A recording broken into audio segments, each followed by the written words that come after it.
Early Monday morning. Elevator doors opening slowly. Grey office lighting. Soft ambient city noise. Every Monday morning, he takes the same elevator to the 14th floor. Same grey walls, same fluorescent lights, same polite conversations.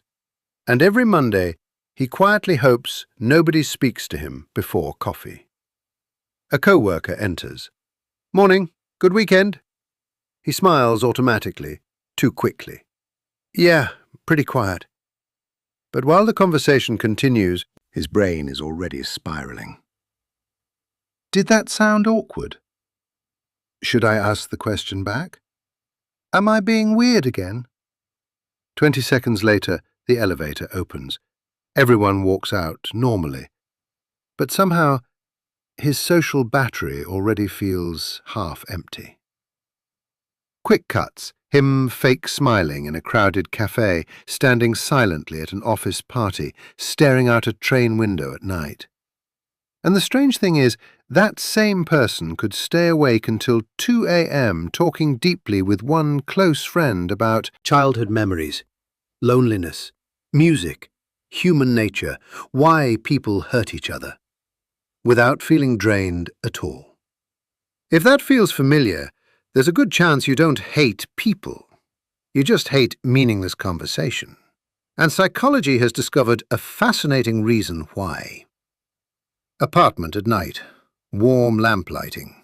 He drops keys onto table, removes headphones slowly.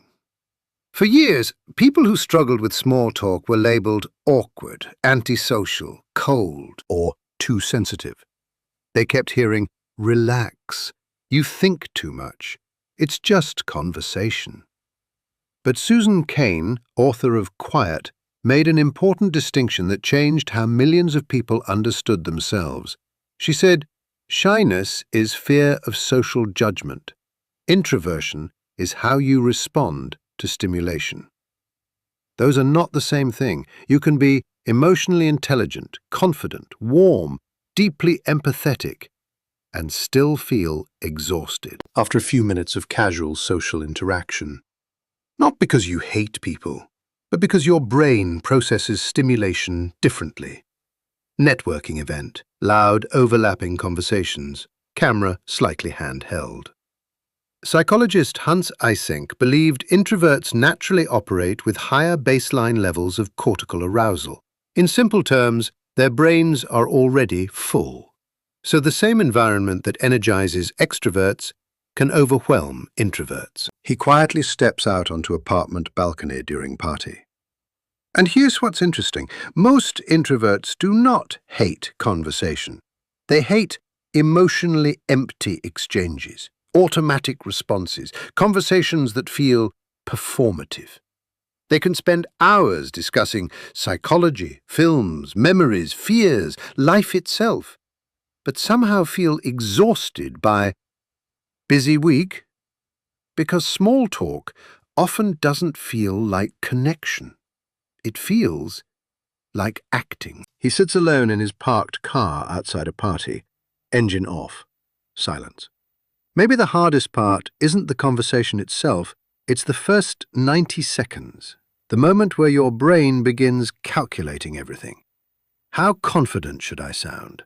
Where do I put my hands? How much eye contact is normal? Am I talking too little? Too much? And for some people, that feels less like socializing and more like a live performance review. Quick cuts, rehearsing replies internally, fixing shirt sleeves, deep breath before entering. You rehearse a 4-second sentence like you're negotiating world peace. Apartment bedroom at night, blue phone light in darkness. But this is where psychology becomes genuinely comforting. In 2018, researchers at Cornell University discovered something called the liking gap, and the findings were astonishing. After conversations, people consistently underestimated how much the other person liked them. Not occasionally, almost always. The person you assumed found you awkward may have actually thought you were thoughtful, sincere, intelligent, even comforting to talk to. He replays conversation in bed while the other person peacefully sleeps. While you replay your pauses, your wording, your facial expressions, your tone. The other person may have forgotten the interaction entirely. And introverts often suffer most from this, because introverts tend to judge themselves too harshly. Lockdown streets, empty train stations, Zoom calls late at night. And if social interaction feels harder now than it used to, you are not imagining it.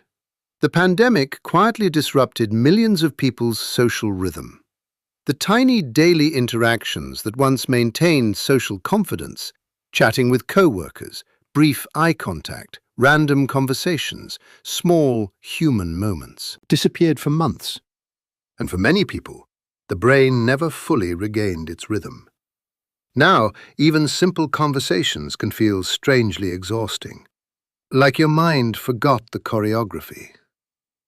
Hours later, both genuinely laughing. But there's one idea about small talk that completely changes the way you see it. Researcher Matthias Mehl once compared small talk to the inactive ingredient in medicine. Not the thing that heals you, but the thing that allows the medicine to exist. Because deep conversations rarely begin deeply. They begin with weather, coffee, work, weekends, completely forgettable sentences. Small talk is not the destination, it's the hallway. And behind that hallway is where real human connection begins. Elevator, balcony, apartment window, train reflections. So if small talk has always felt unusually difficult for you, that may not mean something is wrong with you. It may simply mean you need more meaning from your interactions than most people do.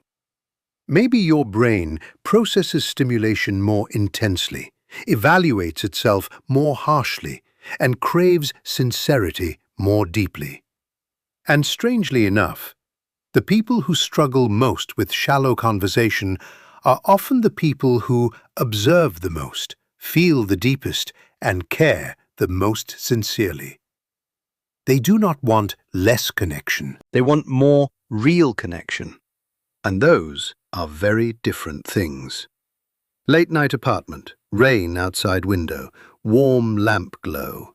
He finally relaxes while talking with one close friend. Maybe that's why the quietest people in the room often understand others the best. Not because they are disconnected from humanity, but because they are searching for something deeper inside it. And perhaps the problem was never that you hated conversation. You were simply exhausted from pretending shallow conversation was enough. If this resonated with you, there's another video here about people who replay conversations for hours after they end. He does that too. You probably do as well.